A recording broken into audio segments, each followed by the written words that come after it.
Welcome to the Alternative Acoustic Podcast. I'm Chris of the Chris Woods Groove Orchestra, and this podcast is brought to you by Ibanez UK. In this episode, I chat with Alan Gogoll. Now, I think it's fair to say you've probably heard him or seen him. The man has an incredible amount of streams and views, for good reason. What he does on the guitar is incredibly unique. It's also, and I don't exaggerate here, it's beautiful. It's simply beautiful. His unique approach to harmonics is something otherworldly. You're going to hear a lot of that, or some of that, in this podcast, actually. And I'd like to point out that I didn't even add reverb on. It's just, this is what he sounds like. Here's a taster.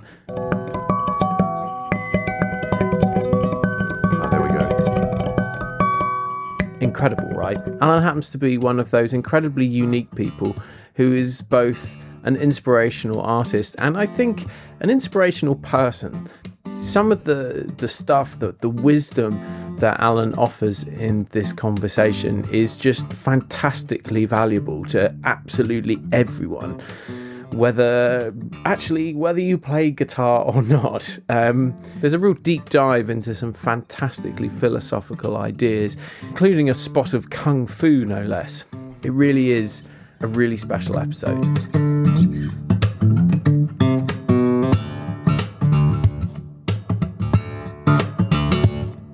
But having said that, man, you're like, in my understanding of you, and my sort of experience of you within the sort of guitar community, like I remember previously being in like Facebook groups on promotion and stuff. And from years ago, before I even maybe knew what you did, I just sort of see your name pop up and be like, wow, this guy's really active and sort of focused on that, and then see you later and I go, wow, that's what you do. Oh, that's really beautiful. That's sort of, but yeah, you were quite a driven dude, right?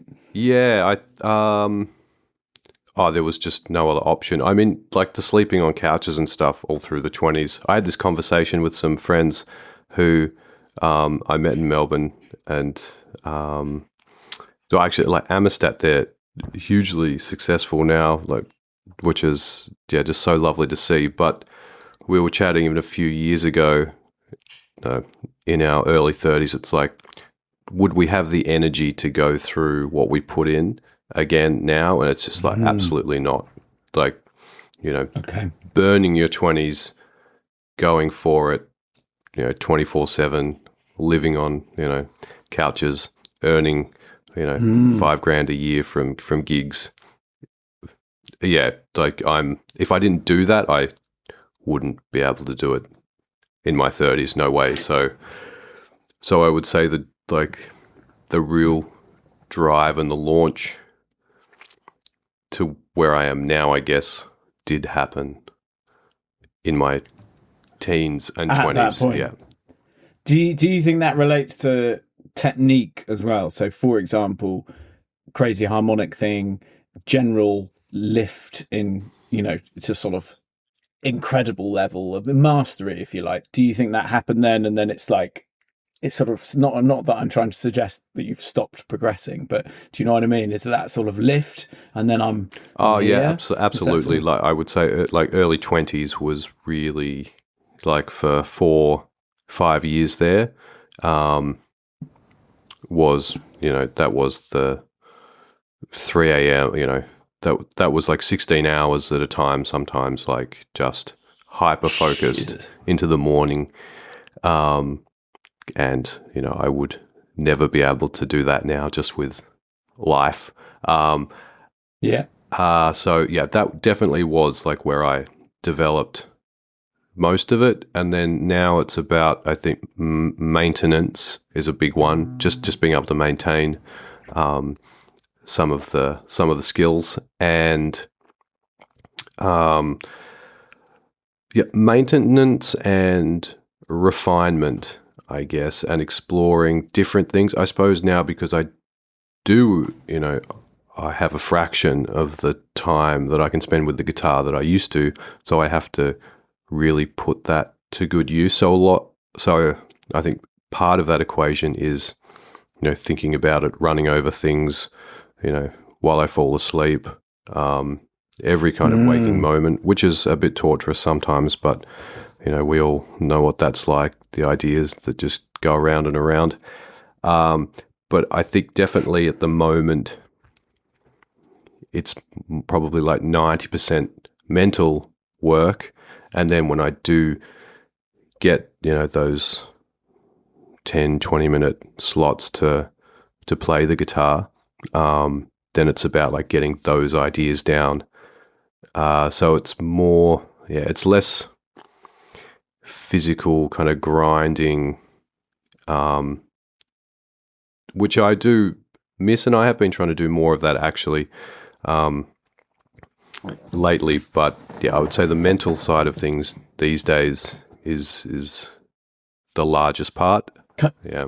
Kind of practicing in your head and just like running it visually, like running the movements. And I'd say there's definitely some visually and audioly, and okay. But yeah. It's so you're making the pasta for everyone, and you're in your head, you're hearing that track to sort of arrange it slightly in your head. Just like work out maybe the technique, or just not even actually working out things. I think just replaying things, even to be able to do that is like quite a big mental effort. And I think, I know there's been a lot of studies done that.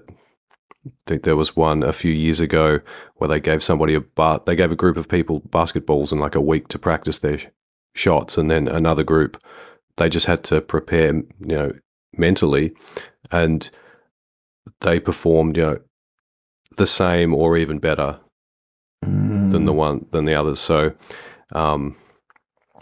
if anyone, correct me if I'm wrong on any of that, but I'm pretty sure that's the way it goes. I've heard that too, man. And feel the same. I do a lot of. I'm quite a visual person, and I will sort of see the fretboard, especially before concerts, where I'm really, especially in that same situation of trying to maintain and trying to remember the pieces, remember the fingering of whatever part it is, and relaying it in your head as a way to sort of keep it there. Can we skip back to Alan in his early 20s and dive into what you're, what I think it's fair to say, isn't it? Most known for, the harmonic thing. Maybe would you mind explaining what that is, playing it, and then maybe how you sort of arrived at that as well, when you're sort of obsessing about everything, and how it sort of developed. That would be really cool to hear. Yeah, can do. So I started playing guitar, I think I was like 5 years old, and as we all do, you don't tell me you're doing those harmonics at 5 years old. No,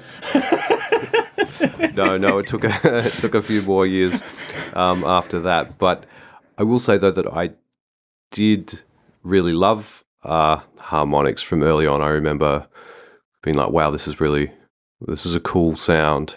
And I really liked that the guitar has there's this sound that you can get, but to do that, it takes a little bit of work, and it also really punishes you if you don't get it right. And not just for music, but I guess maybe it's just, other people have said, oh, you really like to make things difficult for yourself. And I guess there's truth to that. It's not like, oh, I want to make things difficult because of this. I don't know. I'm really drawn to like the physical, movement, and like refining something and getting it as good as possible. And I also like that kind of that double-edged sword where maybe it commands a little bit of like mindfulness. You really do need to be there, because if you don't get it right, then, we all know what a harmonic that doesn't work sounds like. It's not just like a wrong note, but it really is usually. Is that in the touch? Like when you fret a note, you can kind of over squeeze or not, but you're still going to get the note. But with the harmonic, it's a sort of such a more of a refined touch to get that sound. Yeah, and certainly with the, I really love using a capo. I have done since I don't know, just forever. And when you use a capo, you really start to like limit the size, limit the space that you can do the harmonic. So yes, all the harmonics come closer together overall, which makes it easier in one aspect to jump from harmonic to harmonic. But to actually hit the harmonic, you are shrinking down the size on the string. So it's way easier to hit harmonics with no capo in one regard than it is to hit them with a capo up higher. But I mean, at the end of the day, I think a lot of songs just for me, like I'm like, oh, it definitely sounds just better with this capo position. So I don't use the capo to make things easier or more difficult. I definitely want it to be like the music first and foremost. That's what it's serving. But an interesting little thing is like if I've been playing with no capo or a low capo, and then I start writing or practicing a song with the capo on like 7 or something for maybe Mulberry Mouse, it's like it does definitely take a little while to get dialed back in, because you just and it's probably only a millimeter or two, but when you're that dialed in, that makes when we spend as long as we do playing our instruments, those little differences. I don't use a pick anymore, but like was it 0.25 of a millimeter makes a big difference. So it's But that's really interesting in itself for guitarists listening to this, in a way of ideas to take and be creative with, that actually putting the capo on 7 and then doing your harmonics 12 frets above that or 7 frets above 7 will create what is sort of a prettier, sparklier sound. Is that sort of a suggestion, or am I making that up? No, that's definitely, some pieces I think they definitely work with a low capo or no capo. And then Mulberry Mouse, the mouse is kind of lively and chirpy, and so it makes sense to have that higher position. But I do love, I think anywhere from like capo 2, capo 4 I really like. Okay. But doesn't that mess with your mind for the dots? Well, because then you've sort of shifted the so this is my second Ted Astrand guitar, and neither of them have dots, and the guitars that I've had before I've had without any type of fret markings. This one I went a bit different, and I have a goldfish at the at the 12th. Look at that. But no, you're really right. So I haven't used fret markings for a long time, really because of that's a big one. I really like the clean look as well. I know maybe there's something there about the purist, like a nod to the classical world. In which case, it's always funny when people say the capo's cheating. It's like, well, actually, frets are cheating. If you want to have that discussion. You're using your eyes as yeah. the play is cheating. Yeah. But yeah, so I do keep everything as clean as possible. Like my other guitars, I put a little dent in the neck on the fifth, which I really need to get fixed one day, because even that is enough to really like throw me off. Because I guess the dream is to being able to close your eyes and not look is great, but and I guess maybe this comes from, the side of my life for a long time has been martial arts and kung fu, and a big concept there is like your energy goes where your eyes go. So if you really want to direct the most energy through your fingertips and the most like intent and focus, then looking exactly what you're doing is kind of how you do that. As nice as closing your eyes and like zoning out is, if it's something that requires a lot of focus, which some of the a little bit of what I do does, then definitely like looking makes a huge difference, and any fret markers would completely like put this other layer of complexity there. And so on the occasion that I do go to a guitar with fret dots, it's like, wow, this is very difficult.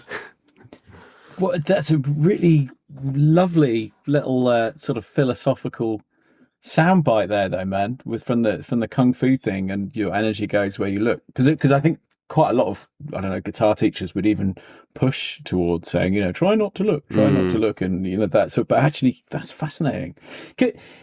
Alan, can you give us some playing example of across capos at different, so people can hear the sort of sound difference, just to sort of so with if you don't mind. Is that coming through? I can hear it beautifully. Okay, yeah. Presuming it's on your recording too. Obviously, that's the main just bit. double check that one, and I'm gonna save it midway through just in case. Well, I guess it'll be there anyway, but just in case. All right. Well, you never know. Yeah. Okay. Yeah. So some examples of the capo with harmonics. So with no capo.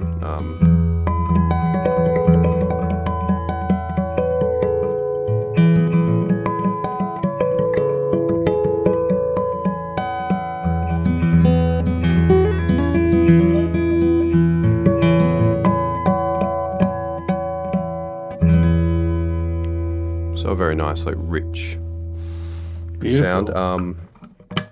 Capo 2 is another one I've been spending a bit of time in recently.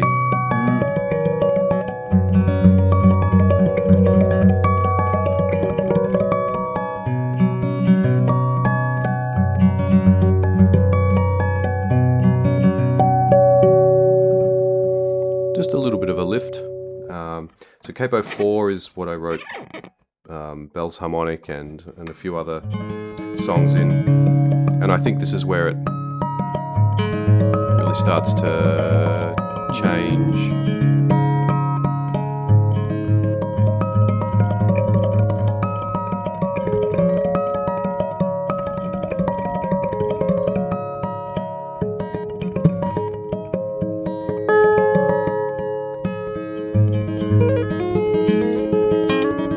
And you just get that higher overall sound. It really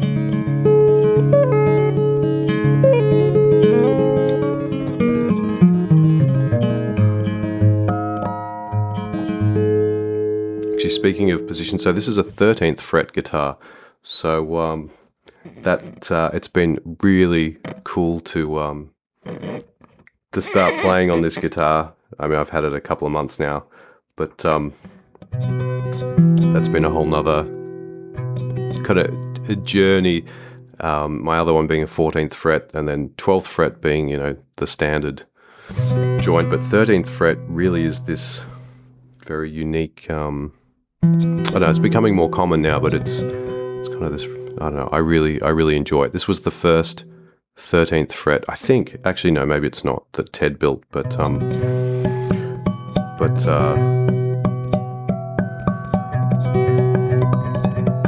this is Capo.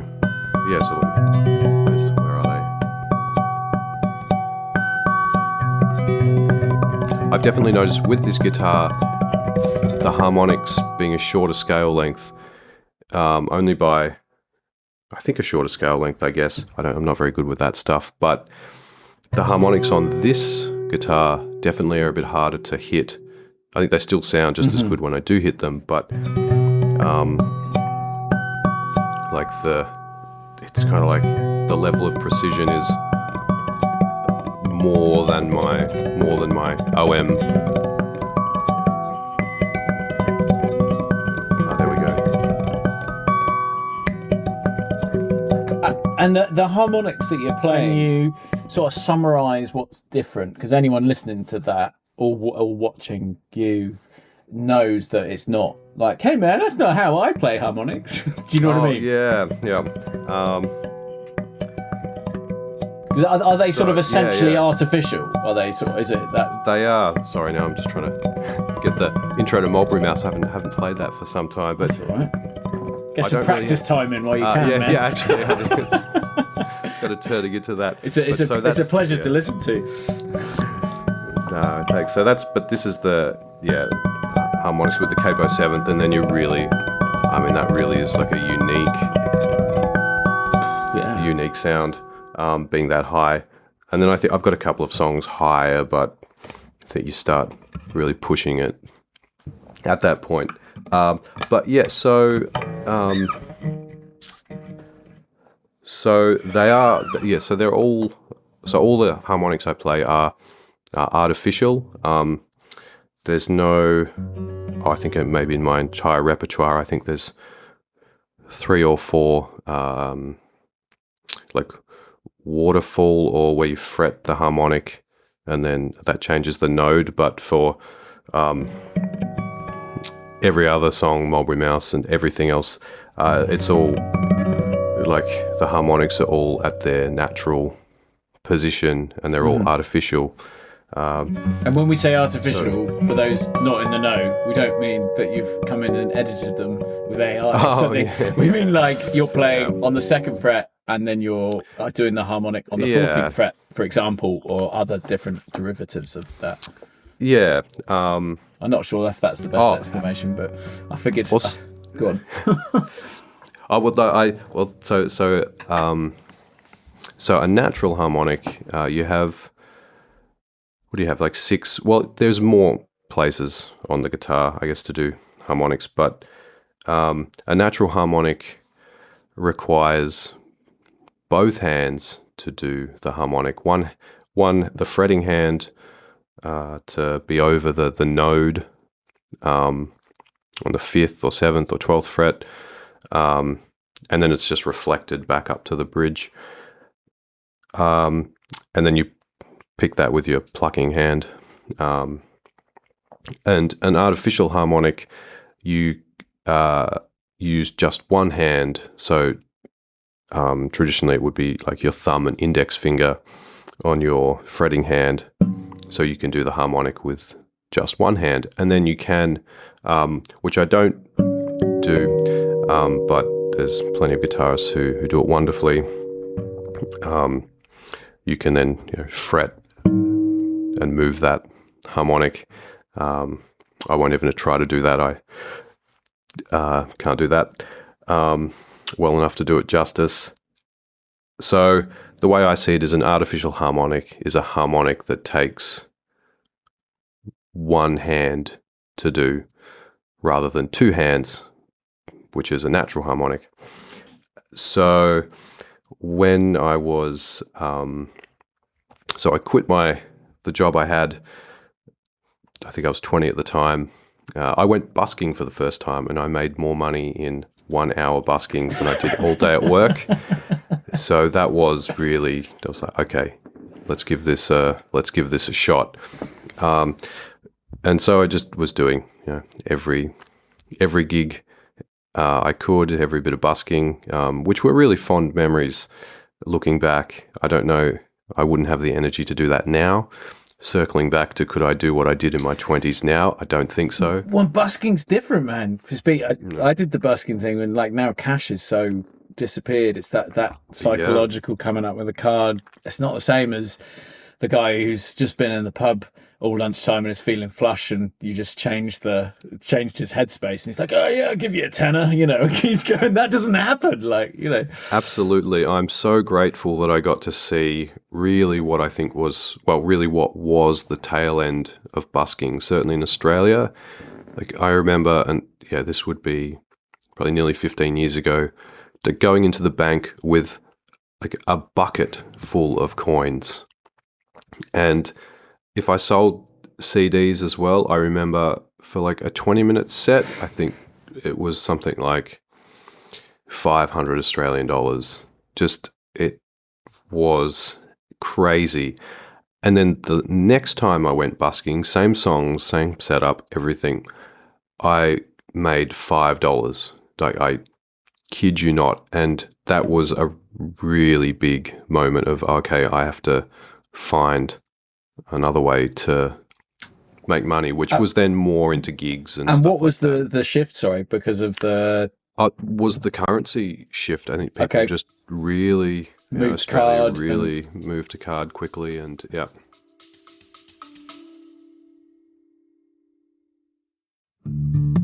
The Alternative Acoustic Podcast is proudly supported by Ibanez UK. Now, the Ibanez V Series has long stood for high quality at seriously affordable prices, available in all kinds of finishes, shapes and sizes. Now, I got to try all of them out recently, and a particular favourite of mine was the incredible Mini, which is the perfect travel size guitar. I mean, it sounds way bigger than it looks. The entire V Series and all Ibanez guitars are available now at Gear for Music, so make sure you go and check them out.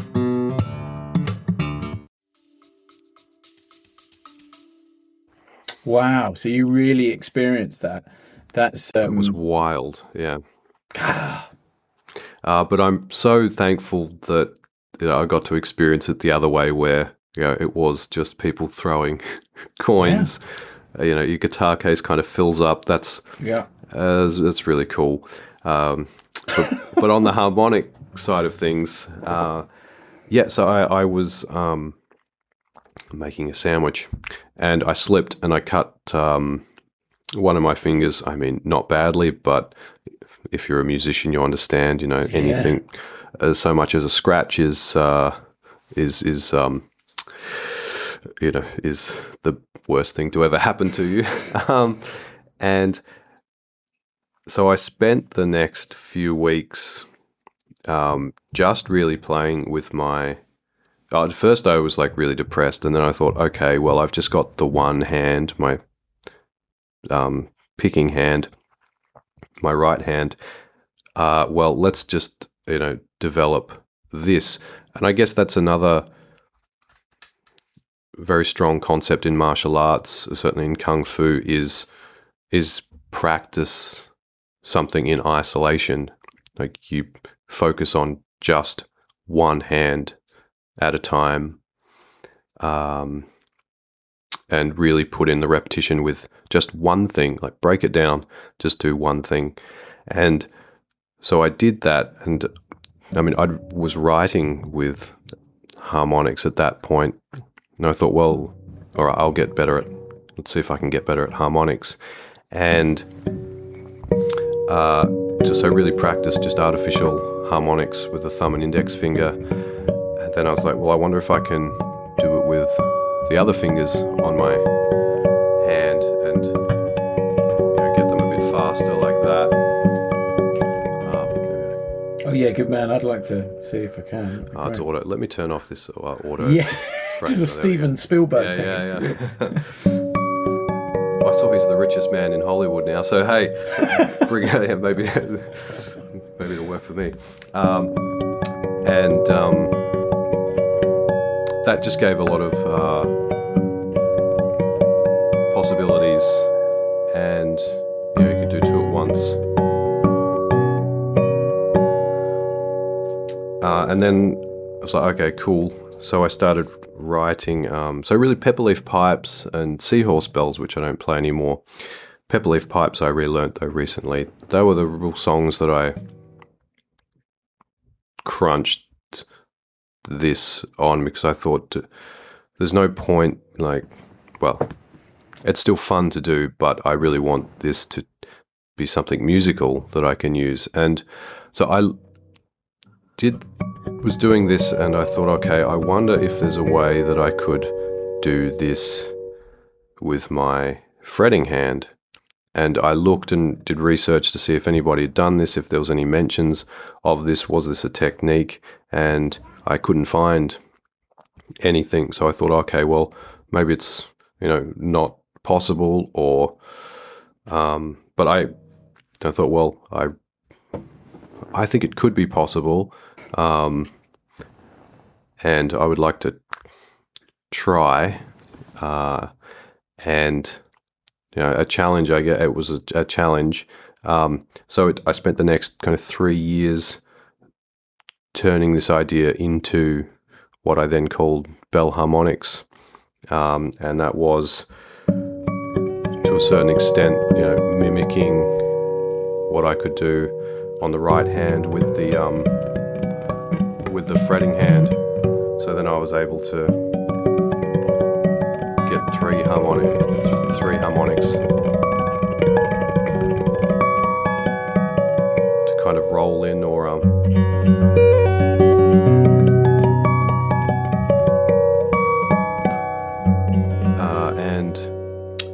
and then I just started writing music really based on that, with that technique, and just kind of went from there. So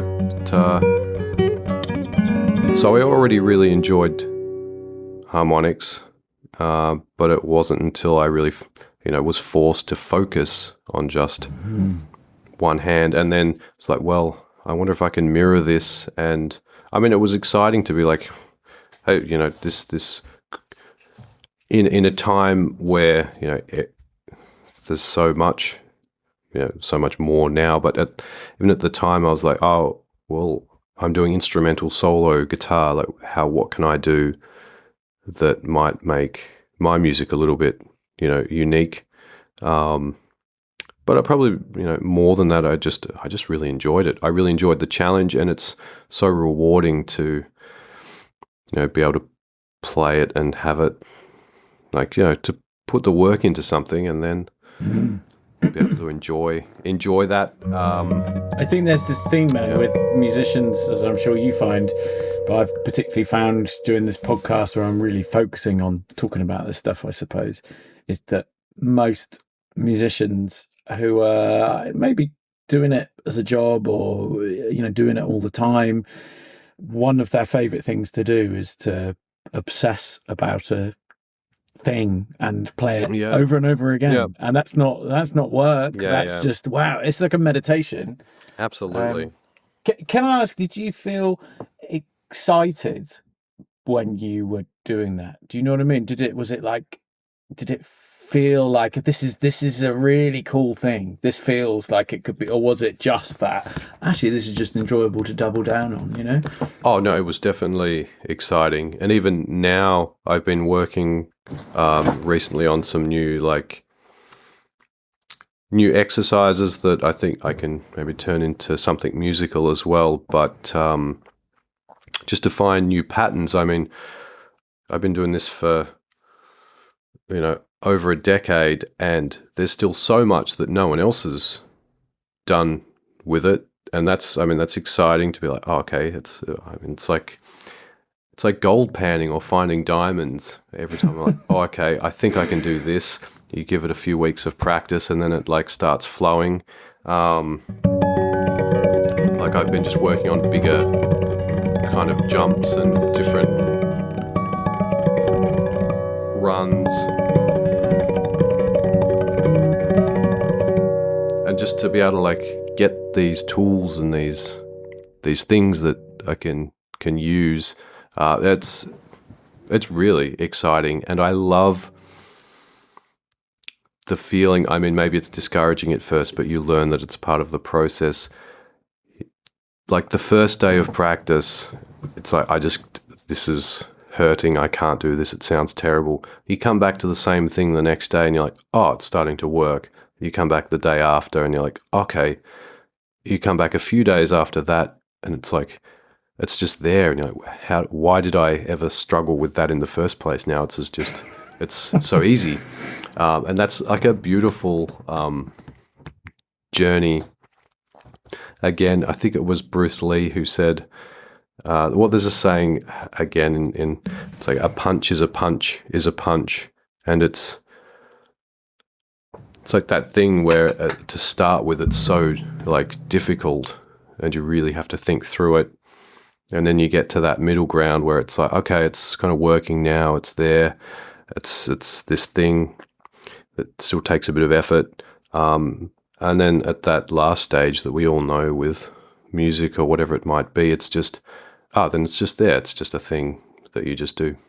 And that's, I mean, I think that's definitely an addictive feeling, as we all know, when you are practicing whatever it is and it just gets better and easier. And that's really addictive. So I guess that in itself, that addiction is, kind of makes us strive to find more difficult things to then feel that same rush, I guess. But it's really nice to just be collecting more ideas and more techniques and more patterns to be able to hopefully use songwriting as well. Yeah. Okay. So the idea of finding a new, well, not necessarily technique, but approach, a new thing that then leads to creating a new piece, a new album, a new. Yeah. Well, I mean, I've in all 20 years of writing music, I've only written one song intentionally. Every other song that I've written, everything else from my more well-known ones, Delicious Monster, Mulberry Mouse, Bell's Harmonic, all of that has come from doing an exercise. It's like, okay, here's this thing that I want to do, like work out an exercise and then just go over that. And so really every song I've written has come from practicing and not focusing on writing music. So to unpack that bit, you're practicing something, for want of a better phrase, you're obsessing about something, you're playing it around and around, you're refining it, and then it just unfolds. Oh, if I move my finger here, if I just... No. There's no conscious narrative of let's no. This. So I've turned down many things over the years. Like, can you compose? There's been a few 6-figure offers to like, can you compose the music for this? And I just have to say, like, I'm sorry, but it doesn't work. Well, I would love to say yes. Alan, you've got my email now, so you just pass those opportunities right on to me, mate.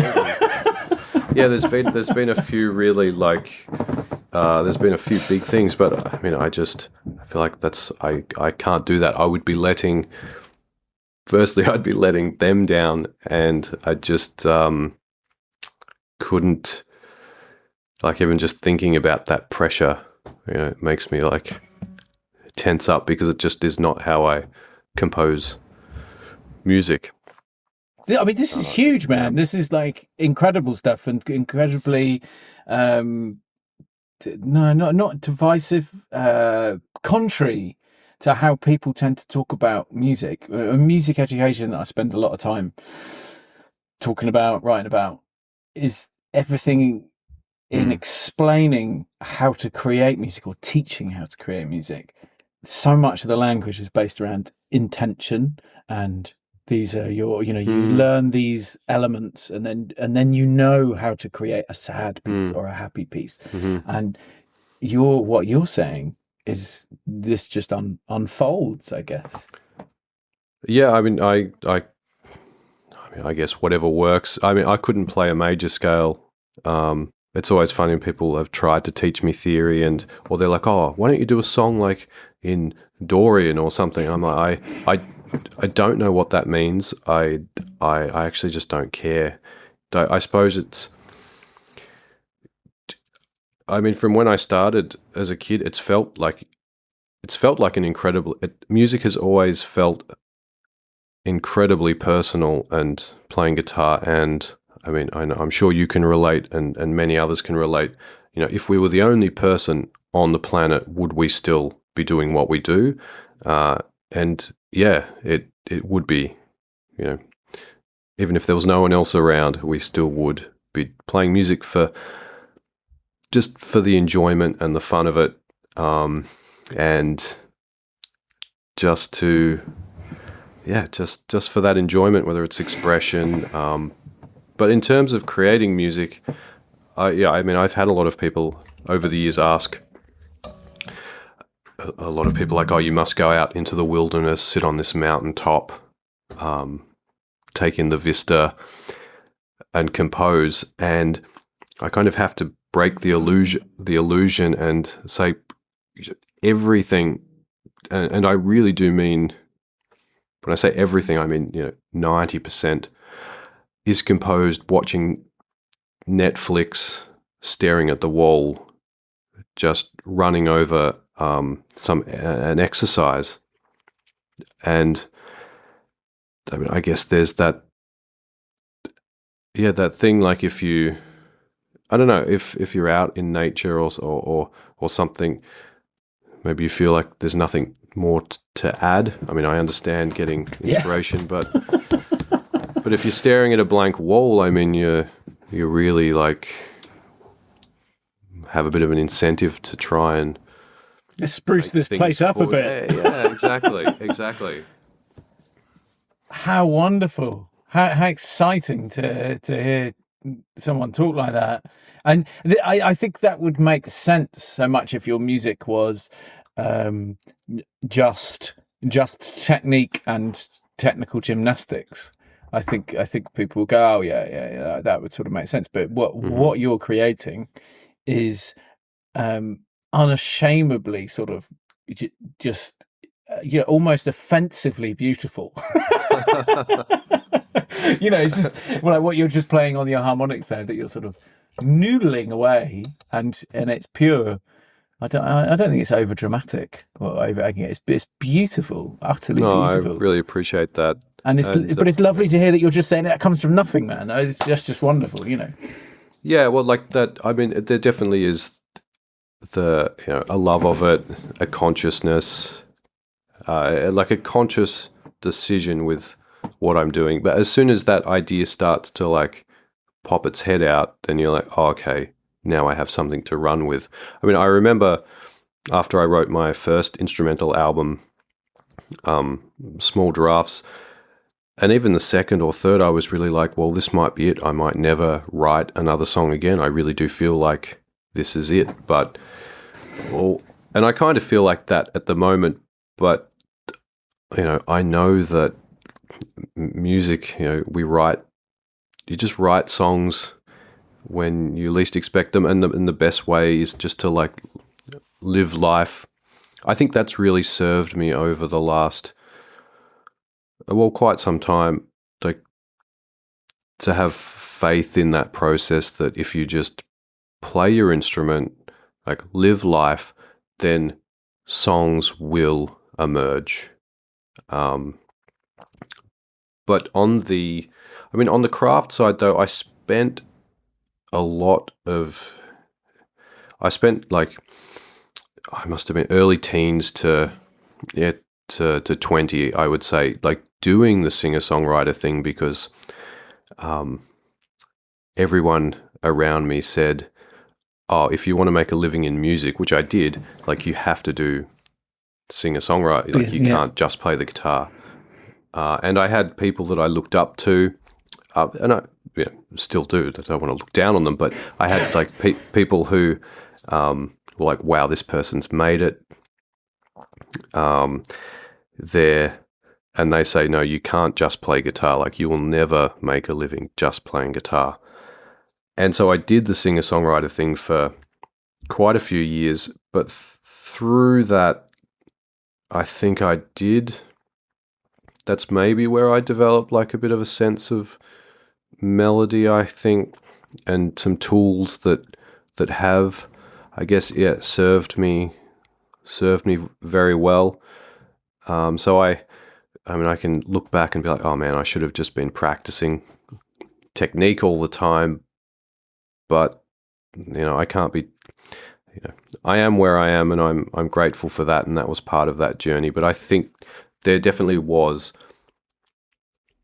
5 years there focusing on like, okay, how are the pop songs written? And I loved, when I say pop, I'm talking about, like I grew up on Chili Peppers, Radiohead, Coldplay, and it's like, and to try and translate a bit of that into my music, that I guess I was very aware that I had to make music that was listenable, and I wanted to do that. I mean, maybe the big ones, there's a few, I think, very influential songs that I grew up with, Always With Me, Always With You, Joe Satriani, just incredibly beautiful. Breezin' by George Benson, Haze on the Hills by the Tea Party, and I think also some, Tommy Emmanuel. Even I was listening to Tommy when he was back on his electric guitar days, so I grew up with listening to Tommy as well, and then there was a friend of mine, Carrie Lewenkamp, who I grew up watching play just guitar and make a living from that in my hometown of Hobart, Tasmania, and I saw him just playing like guitar and make a living from that, and his music is incredibly beautiful, and I think that was really, and I don't know if I've ever told him this in person, but that was a really big like inspiration, and like, okay, it actually is possible. And so then that, I don't know, maybe he was really like quite instrumental subconsciously in me giving the instrumental guitar, which is what I always loved and always wanted to do, was just play guitar. I never wanted to sing or do covers or do any of that. I just really loved playing guitar, and also really enjoy writing music as well. But so there was these like little things, I guess, that steered, that like subtly had a big influence on just really trying to do things instrumentally. And I mean, it was a huge learning curve. I, was in tears more than once. You can't have any type of ego, or if you do, you'll be crushed. I mean, to go out there with just a guitar and be like, okay, how am I going to make a living playing just one instrument? It definitely takes a certain type of, love of the instrument to want to do that. But I think that makes it all the more special then, like when then we connect, and there's not so many of us, I guess, and it really is like, I don't know whether it's shared trauma or, but there's an understanding there. It's great hearing. Yeah, it does feel like a really lovely thing to hear, a shared story of that being told. Oh man, you can't just play guitar. You can't be I remember being told, the lead guitarist is always the weird guy in the band at the back. That was sort of but I was like, well, I want to be the lead guy, the lead guitar guy. I want to be the guy in the back. And then that sort of, well, no, actually, maybe I'm just gonna write instrumental music.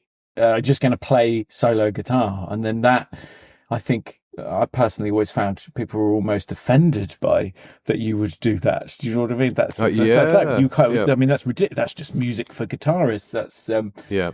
But personally, man, I see that now as I feel it's easier. I feel to build a career knowing how hard it is to be a singer. I mean, it's just a singer-songwriter. Yeah.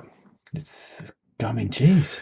Yeah, I mean, maybe I'm sure we're all egocentric in one way. Like, it is you and your guitar, and there is like a lot of control, a big element of control in that too, which is what we love, and maybe why we're not playing another instrument. I mean, with guitar, really, there's probably only a few instruments where you really are, and especially acoustic, like you are responsible completely for the sound. And yeah, there is that, I don't know, there is definitely something there about control. You don't have to, but then, yeah, you don't have to worry about like, do you have a good singing voice or not, and all of that. You're like, I can focus on this one thing. And yeah, I mean, I would agree that it's easier now as well. Like the opportunities. And I heard a hot take, but I think there's some truth in it, that with all the AI music being generated now, it makes real music all that more like valuable. And I guess that's where, maybe we get to a point where it's just all indistinguishable, and live videos and everything, you just can't tell the difference. But we're not there yet, and maybe we never will be. I saw a nice comment. Someone was like, it took me seeing some AI artwork or listening to AI music to realize that humans have a soul. Yeah. And that kind of really stuck with me. But yeah, I mean, would encourage anyone who's looking to make a career now in certainly instrumental music. I mean, like reels, people using music for like the background of things. There's heaps of ways to go about it. But yeah, like not signing any deals that sound too good to be true. Like I'm very grateful that I've own all my own copyright, and that's really gone a long way in serving me, making a living. When I do have shares, it's all what I want to give away kind of thing. So it's yeah. So I'd encourage anyone not to sign like a well, I don't even know if people sign deals, but I know a lot of people are tax write-offs for labels. I mean, that definitely is a thing where they just have to spend money, and there's, okay, we'll sign 5 people and we'll give them $100,000 each, but that's a tax write-off, and then. Just to get rid of the money for that year's bill, like, right? Okay. Yeah. I mean, I had a friend back home, and he signed. I mean, he'd made it. 19. He had a contract with a big label, but like he was in that for like over a decade, I think, and it just really crippled him, like everything he made, because we did a song together, and I was like, who's this, like, where's half the money, like, on the contract? I'm like, this is wild, like, they didn't do anything. And he's like, oh yeah, no, but like everything he wrote for 10 years was going to this label. So yeah, I mean, the business side of things is hugely important, and the self-promotion, like, yeah, I used to run, I think, promotion and all of that has changed so much, and I'm a little bit, I say behind now on understanding what is, but I mean, just viral TikToks and just, there's no such thing as too many videos. Is kind of the way to go. But yeah, it definitely has changed. But so many musicians, and I'm sure you've you've heard this countless times. It's like, oh yeah, but I'm not very good with business. Oh, I don't want to do all the promotion. No, I'm not very good at promoting. It's like, okay, well, what's more important, like your dislike of that, and I'm not saying that it doesn't suck, like, but is your love of the instrument more than your dislike of doing those things? And if it's not, then, I mean, I've told a lot of people that I don't think that they should do it. They're like, should I have a career in music? I'm like, if you're asking me, then no, you shouldn't. If you don't like promoting your music, then yeah, maybe like there's no shame in having another job and then doing music on the side, or not even on the side, just like you don't have to make your whole living from music. But yeah, I think it's important for people who do want to make a full-time professional career in music, certainly in our world. You know, do you enjoy is playing guitar more important? Is that enjoyment worth the disdain of, doing 5 or 10 Instagram posts a week and doing some TikToks and all of that? And yeah, I mean, that's really how I think about it, and really what keeps me going, and just seeing it as part of it. It's like, well, I get to play music and it's a trade, play guitar. Man. Absolutely, yeah. Alan, I mean, I don't want to take up too much of your time, man, but I'd love to, if you don't mind, go back. Oh no, I've got I've got plenty of time. Good man. It's lovely talking, and I know I'm doing a lot of talking, so please. No, well, that's the idea, mate. That's the idea. It would be really awkward if we weren't. I want to talk about the theory thing, because you said, you don't really know. It's particularly exciting for me because I, as I said, talk like music education a lot, and I don't know what I'm doing on guitar. I detune for that purpose. I actually have an understanding of theory, but I found it was a trap, and I had to sort of go into a dark room basically and just not be able to see what I was doing at all. Yeah. And then I found the creativity came out.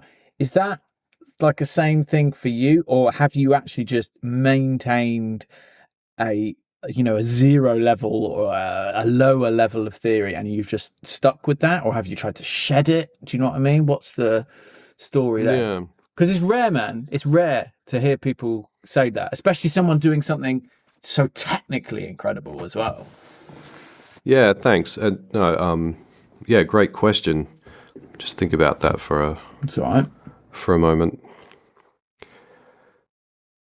I mean, I did have some guitar lessons very early on, and I remember being able to sight read music, and I think, which I can't do now, and I don't really have a need to, but I'm kind of sad that I lost that skill. I think that was something really lovely. And why was that lovely, Alan? Though, why was that sort of? I don't know. It just felt really like maybe learning another language, which I don't speak. But I don't know. There was just something very connective there, that it's like, how can you capture music in a way that can be passed on without a video or audio? I don't know. There was just something very, maybe a little bit magic about that. But in terms of scales and the circle of fifths and stuff, I don't know. I always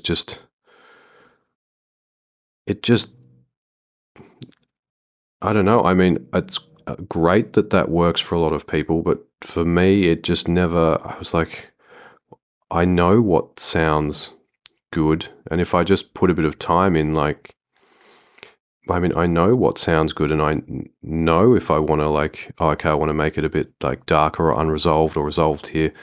You can just figure that out, and I think the mystery side, I actually really like I've had a few people over the years, and they're like, "Oh, so what you're playing now is this." I'm like, "Stop! I actually don't want to know." Like, I actually kind of there's so few there's such little mystery left. Well, no, I guess there's a huge amount of mystery left in the world, but I mean, consciously, like day to day, like where's the mystery coming from? I really love that it's in there. I put the capo on, and I'm like, I don't know what key this is. I don't know. Well, I suppose you get to a point and you know the fretboard, you know what sounds are going to happen. But in terms of thinking, oh, I've done this chord progression, I now need to resolve it with this, or. But I don't know. Maybe if I spent a few years learning all of this theory, maybe it would add another level to my music. I mean, learning counterpoints, like Anton Boyer does this. I'm sure you've seen them, like incredible counterpoints, and I would love to spend some time learning that. But maybe that's it. It's like maybe it comes back to context. If there was some theory that I was shown, it's like that I knew was going to enhance my music, then I would want to learn it. But explaining the circle of fifths or playing a major scale, I'm like, I don't know how that's going to enhance what I do. So if there's some theory, and maybe it is learning some counterpoints and working out how to do that. But then again, I mean, we all know what sounds good and what doesn't. But I guess I've worked out my own like formulas, certainly with the harmonics. Maybe I've come up with my own little system, I guess. Like a lot of it is kind of mathematical, I guess. And I do know what works and what doesn't. But I don't know. I really enjoy the mystery, and I guess with such, if I had 10 lifetimes, maybe I'd become a master in theory in one of them. But I don't know. It's just not something I'm drawn to, and I haven't needed to be drawn to it. And I mean, I'm always open to be proven wrong. I think being proven wrong, you're like, oh, this burger's great, and someone says, oh, well, actually, the one at this place is better. It's like incredible. I would love to be shown something better. I would love to be proven wrong, but it's lovely to hear you talk about the mystery and that sort of discovering. And I think culturally in the time that we're in as well, obviously there's lots of talk about truth and fact and that sort of thing. But in conversation, if you go for a coffee with your buddy and you're talking about anything, be it a political thing, artistic thing, a historical thing, and if you're uncertain of the thing you're talking about, you immediately resolve that uncertainty and that mystery by looking it up, and sort of that's there's no sort of there's no mystery even in anything we do, is there? And everything is based on efficiency and how to optimization, because I'd say like a lot of people would argue that, well, that's cool what you're doing, but actually, man, you could probably optimize how quickly you reach that point, where you say, like, I want that sense of dissonance or unresolvedness. And it's like, well, man, you can optimize that because you'll know, but maybe there's value in the fact that you want. I always find this thing that so often happens, that serendipity of trying to arrive somewhere and ending up at a totally different destination. But if I had have known how to get there, I would have just got there, and it would be boring. Yeah, that's so true. I can really relate to that, and it's as important as the destination is. It is that journey, and going through that yourself. Like, I don't know, maybe in the future, do you just take a pill and then all of a sudden you can like run up a mountain, or do have to go through years of doing it. Not that I can run at all, but just that hard work. I mean, maybe that's the human. I don't know. Maybe that's the human element. Is that hard work? And when you're so right, like we remove that from our daily lives. That's been like nearly totally removed. Certainly when it comes to knowledge, like you said, it's wild. Do you think we mistake not knowing and not being able to do something as like a suffering sort of by default? We sort of see that as if you don't know, if you don't understand, if you can't control it right now, that's negative. Yeah, that's a really good question. And what first pops into my mind is certainly musician friends, like they're like, oh, finally I'm releasing this song, like finally it's launch day, like finally. And there's that, like, I mean, I release heaps of stuff and I like having it put out there, but it's like that.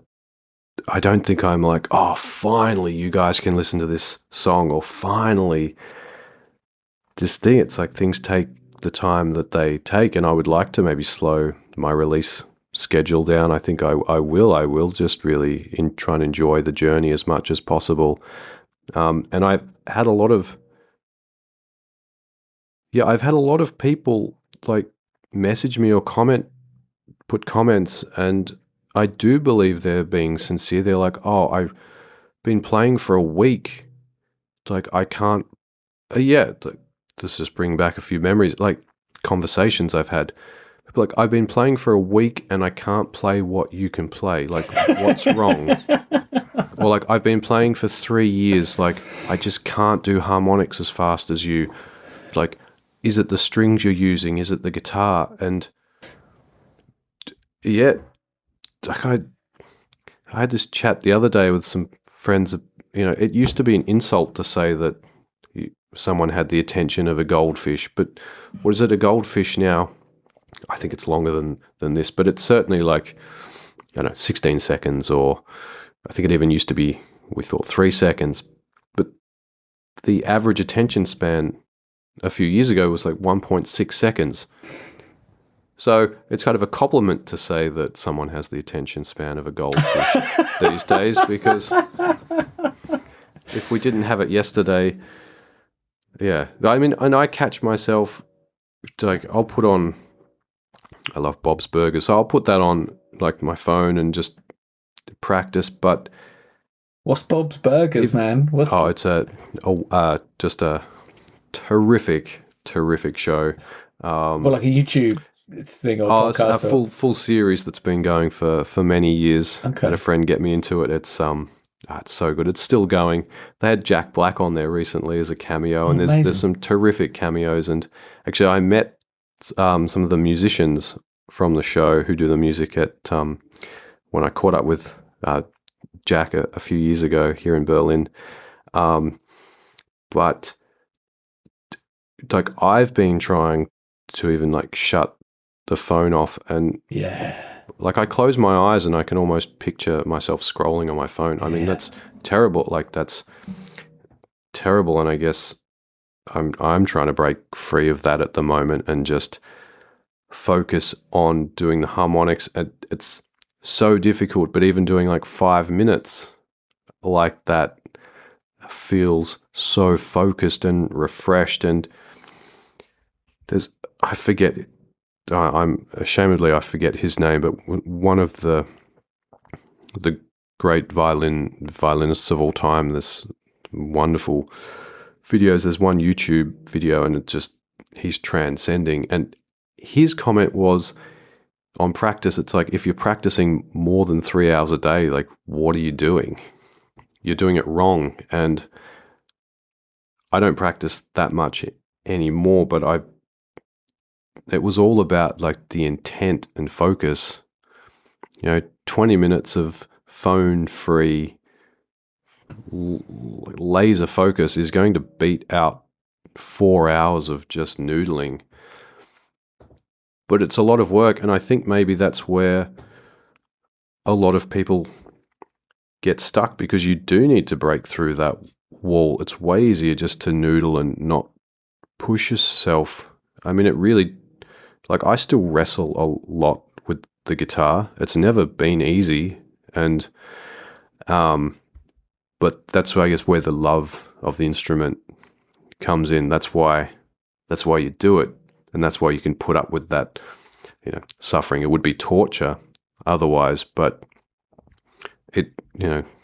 I'm still trying to break down walls with my playing, and I mean, I think the biggest trap that so many guitarists, myself included, fall into is like, you want to be the greatest at everything, and that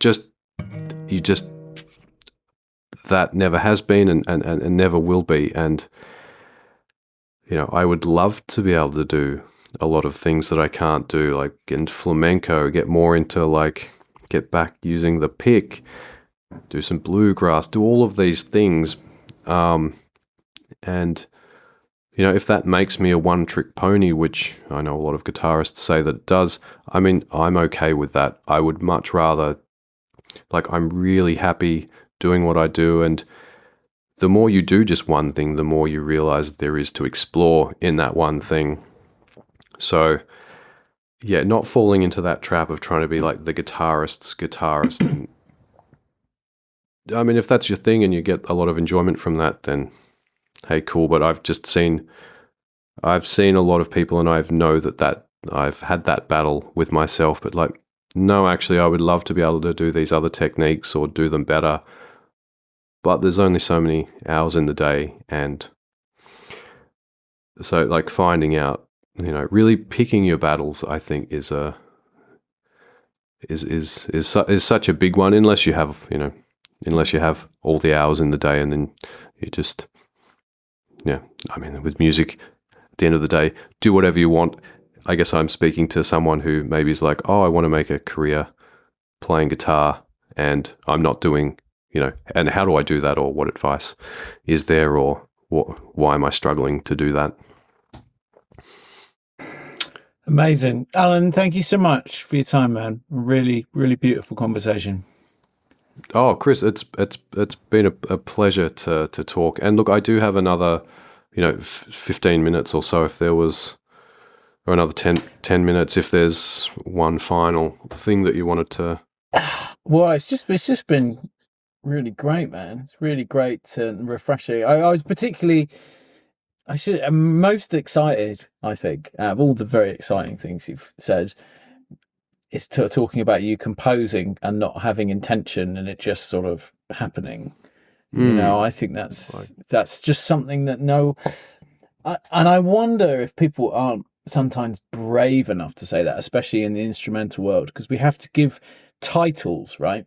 We have to title pieces, and then someone wants to talk about it on a podcast, and you're like, oh well, I wrote this piece and it's about the sky, and because I called it The Sky, and it's about and you're sort of unpacking this thing because it's this like justification of music and having to justify that. But so that's why I think it was really exciting to hear you say that. Well, what do you do with titles, man? What do you do with that? Is that just something that you say? I'll shut up. I've had too much coffee. No, that's a really good question, because you're so right. With instrumental music, the title is really important and can be really important and give context. And I really fell into or had an affinity, I guess, for the kind of for the whimsical children's book world very early on, when I started working with an illustrator many years ago who had this style, and I really loved kind of the gentleness and that style gives, and really ran with that, and liked the idea, maybe like eloquent frog, to try and capture some of the, like maybe try and capture a bit of the frog, or a toad is maybe a bit slow, like,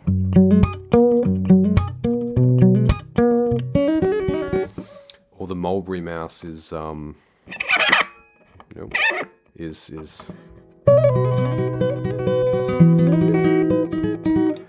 But does the music come and then you match the imagery to that and amplify it, if you like, or? It's a great question. It actually happens simultaneously, I would say. And the title, I mean, the music definitely happens first. So it's an exercise.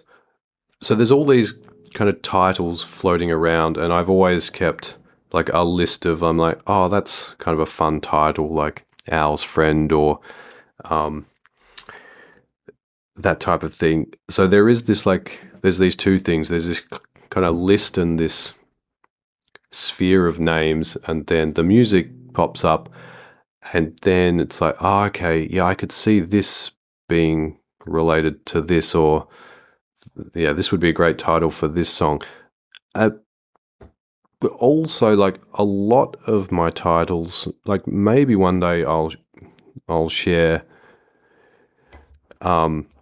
Like a lot of the titles do have these deeper meanings that are like musical postcards or snapshots from certain times, or I wrote the music when I was going through this or experiencing this.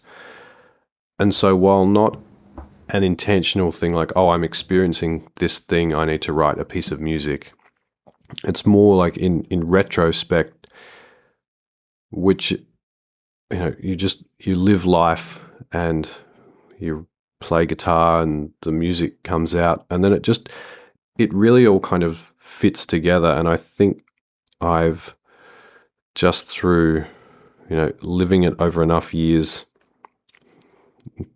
like I'm really at peace with that process, and I trust that process, and I know how scary it is to think that you have to force that process or you're not making progress.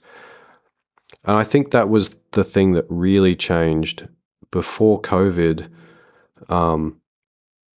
For like maybe 2 years, I really thought I was making no progress, like with anything musically, like playing wise, guitar wise. I was like really quite depressed and was just like this, like, what's going on? Like, what a waste of time musically. But still, like, did some recordings, and I looked back at that time and I think that was the best music, like Otter Rain, Monday's Melody, like these songs. I actually think that was the best music I've ever written. But in the moment, which was a long moment, I thought I was making no progress at all, and I wasn't enjoying. Were you getting the feedback life from audience and like no, things blowing up or what? No, this was just, I mean, I was very much like alone. I was outside of Australia. I was very much like on my own for a lot of it. I did some live streams and stuff, but just personally, like I just didn't feel like I was making progress. Okay. I wanted to be able to play faster or write better music. I don't know. I just felt very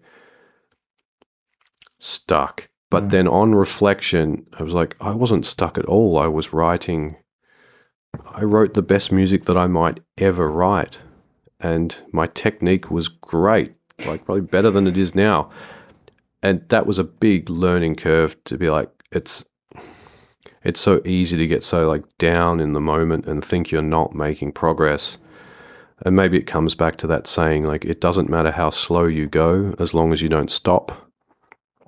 And I really have learnt that to be so true.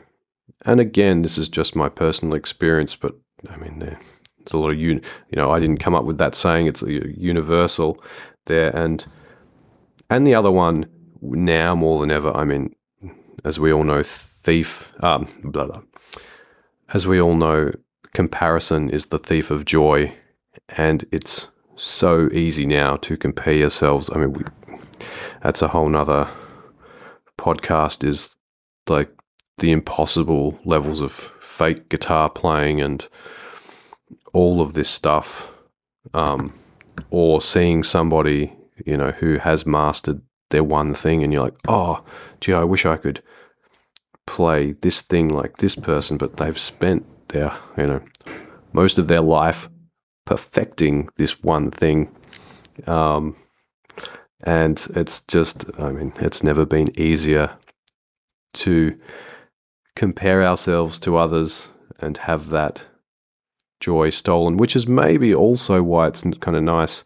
You find one thing and focus on that and get better, because you can really see some progress and maybe like, no, actually, like I'm getting better at this one thing.